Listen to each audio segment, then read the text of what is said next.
Assalamualaikum warahmatullahi wabarakatuh. Halo semuanya, perkenalkan nama saya Aziza Fadila dan teman saya Rio Nur Maulana. Kami ingin menjelaskan tentang pemanfaatan serta pengaruh teknologi komunikasi dalam perspektif komunikasi antar pribadi dan budaya dalam media YouTube dan TikTok. Mulai dari pengaruh positif dan negatif dalam media YouTube dan TikTok, serta pengaruh komunikasi relasi antar budayanya. YouTube merupakan salah satu platform media yang sering banyak digunakan oleh semua kalangan, mulai dari anak-anak hingga orang dewasa.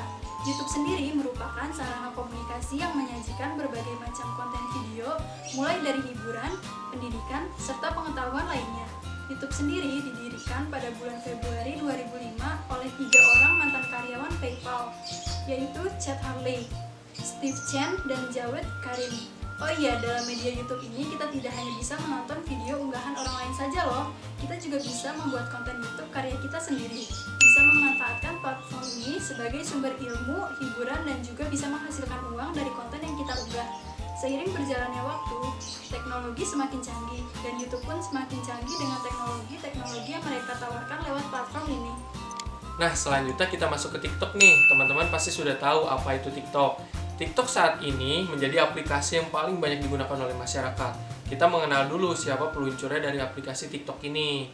Zhang Yiming adalah tokoh di balik peluncuran platform video musik tersebut. Zhang Yiming sendiri merupakan alumni dari Universitas Nankai lulusan Software Engineer.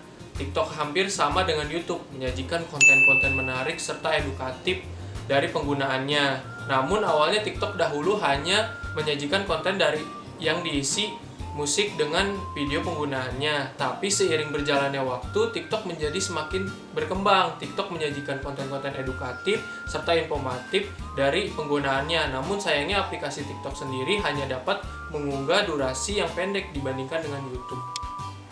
Dalam perkembangan teknologi, tentunya tiap teknologi yang kita gunakan mempunyai karakteristiknya masing-masing, seperti yang sedang kita bahas saat ini.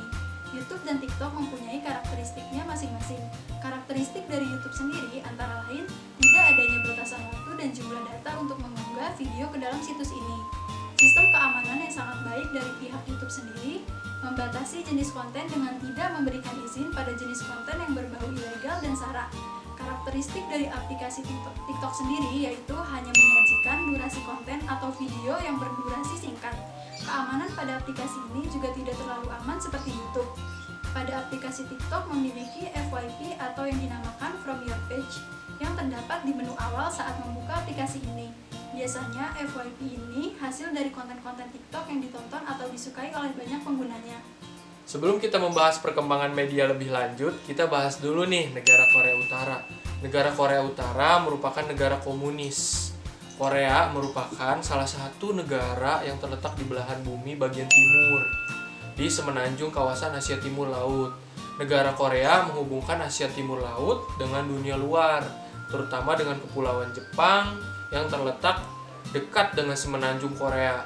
Posisi geografis semenanjung Korea yang strategis menyebabkan Korea mempunyai arti penting sebagai penghubung antara negara di kawasan Asia Timur. Nah, selanjutnya kita akan membahas pengaruh media terhadap Korea Utara. Apa aja nih? Yuk simak. Suatu media akan berpengaruh terhadap negara tersebut, namun berbeda dengan negara Korea Utara. Karena seluruh akses media yang ingin mempengaruhi masyarakat Korea Utara tidak diizinkan masuk oleh negaranya sendiri. Masyarakat Korea Utara hanya bisa mengakses laman platform yang dimiliki oleh negaranya, seperti channel-channel YouTube yang sudah disediakan oleh negaranya, yaitu 1. North Korea Now yang berisi konten tentang berita terbaru mengenai negara Korea Utara. 2. Red Star TV memberikan konten video mengenai informasi dari grup Solidaritas Democratic People Republic of Korea atau yang disingkat DPRK. 3. DPRK Video menyajikan informasi mengenai berbagai hal yang tentunya berkaitan dengan Korea Utara. 4. Video arsip membantu para pembicara bahasa Inggris di seluruh dunia dalam memahami propaganda Korea Utara agar lebih baik lagi. Nah, selanjutnya kita akan membahas perubahan media terhadap kebudayaan Korea Utara. Perubahan media sosial sendiri sudah memiliki perubahan pada berbagai penjuru dunia, tetapi tidak dengan negara Korea Utara. Karena negara Korea Utara belum termasuk memiliki teknologi yang maju, dan setiap teknologi dan media yang ingin masuk ke Korea Utara, aksesnya selalu ditutup dan tidak diperbolehkan. Kenapa ditutup? Karena negara Korea Utara tidak ingin masyarakatnya bermain smartphone. Kenapa tidak diperbolehkan? Karena hanya orang-orang kaya dan pemerintahan saja yang boleh memiliki smartphone. Dan di internet itu pun dibatasi. Dan telekomunikasi yang dimiliki oleh negara Korea Utara hanya 2. Berbeda dengan negara-negara lainnya yang memiliki telekomunikasi dengan berbagai jenis. Nah, telekomunikasinya yaitu Biol dan Koreolink. Perkembangan media YouTube dan TikTok pada relasi budaya Korea Utara. Perkembangan teknologi pada Korea Utara sendiri masih sangat minim. Korea Utara masih memiliki akses sinyal ponsel 3G. Masih sulitnya untuk mengakses beberapa media sosial ke Korea Utara karena presidennya sendiri membatasi masyarakatnya untuk menggunakan internet di Korea Utara. Bahkan untuk mengakses internet di negara Korea Utara, masyarakatnya harus meminta izin khusus terlebih dahulu, dan biasanya internet lebih sering digunakan untuk keperluan pemerintahan saja. Korea Utara memiliki beberapa channel YouTube yang kebanyakan berisi tentang informasi dari negara Korea itu sendiri. Karena Korea Utara itu sendiri memiliki kepemimpinan komunis, jadi aplikasi hiburan semacam TikTok tidak akan bisa masuk ke negara tersebut. Di Korea Utara rata-rata yang memiliki ponsel hanya 1 di antara 10 orang. Maka dari itu perkembangan teknologi dan media di sana masih sangat minim sekali.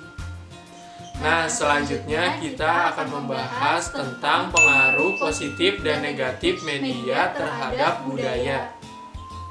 Nah, selanjutnya apa aja sih dampak positifnya? Yaitu 1. Sumber informasi lebih mudah dan cepat dan didapatkan serta transparan. 2. Media komunikasi dengan jangkauan luas mempermudah penggunaannya dan biaya relatif lebih murah. 3. Memperluas pergaulan. 4. Dapat berhubungan dengan teman lama dan membuat pertemanan yang baru dengan mudah. 5. Bertukar informasi dan data seperti foto atau video dengan mudah dan cepat. Nah, selain dampak positifnya, tentu ada dampak negatifnya, yaitu 1. Kecanduan media sosial. Maksudnya membuat seseorang sangat terikat dengan media sosial. 2. Berkurangnya intensitas dalam berinteraksi secara langsung terhadap sesama, menimbulkan kecemburuan sosial misalnya seperti memposting suatu barang bermerek atau semacamnya di media sosial.